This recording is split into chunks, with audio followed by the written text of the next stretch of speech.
grandson. Hurry up.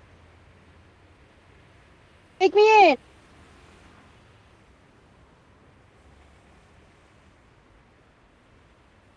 Come on, let's go.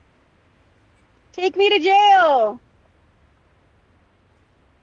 Now you have a reason to. I'm not showing you shit. Let's go. I need to see my grandson.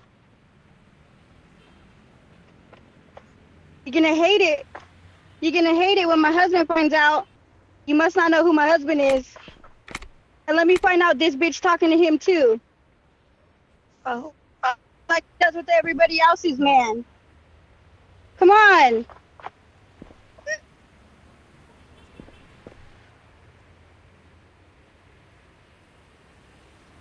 Alright, good shit. Oh, good shit. Good shit. You're about to get fired. You hella racist as fuck. I mean, not to me, but to a lot of other people. So you better watch out.